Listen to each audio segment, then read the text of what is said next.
29 septembre 2014, les autobus de grande banlieue, paroles de moi, musique empruntée à Laurent Voulzy.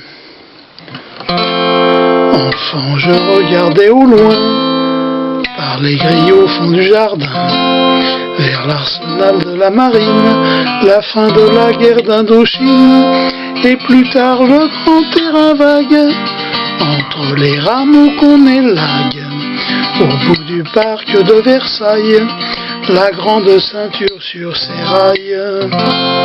Le vendredi, jour de tempête, j'allais me rafraîchir la tête, porte d'Italie au terminus, où s'arrêtaient les autobus. Un instant je suivais des yeux ces autobus de grande banlieue. Là le 285 pour Savigny depuis le Zinc, le 297 pour Longjumeau aussi sur l'Yvette, le champion du diable Vauvert au milieu des haricots verts. Depuis la porte d'Orléans, il passait d'abord à Champlain. Je pariais sur ce vieux cheval aux portes de la capitale.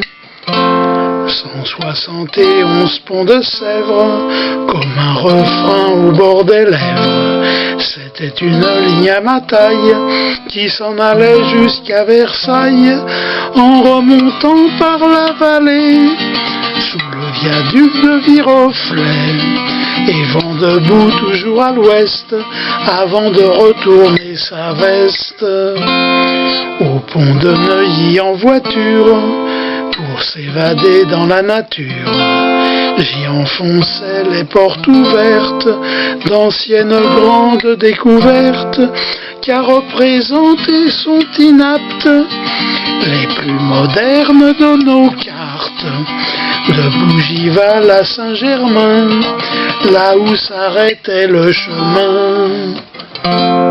Pour le 244, y avait pas besoin de se battre, c'était une ligne de fuite, comme le 258, avec seulement 3 tickets. On en avait pour la journée, à Port-Marly, dans les vitrines, les bords de Seine et la machine. Le 262 pour l'élite allait jusqu'à Maison Lafitte. On y avait planté son arrêt à 4 pas de la forêt. C'était un voyage au long cours, passer le pont de Charlesbourg et le lointain pont de Beson, disparu derrière l'horizon.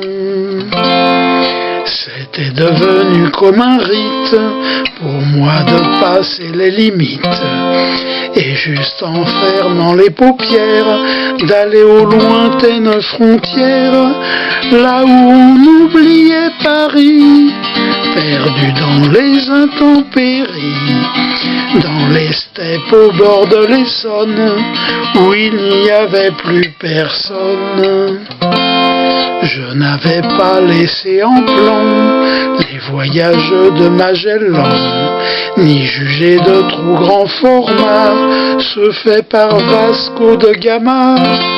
Et quand je trouvais ça trop long, je songeais à Christophe Colomb, devant changer à République pour aller quartier d'Amérique.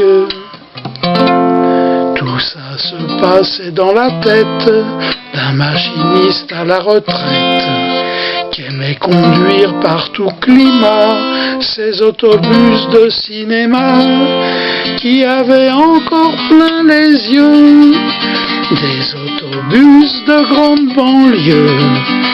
Les vendredis, jours de tempête, précédant les dimanches et fêtes.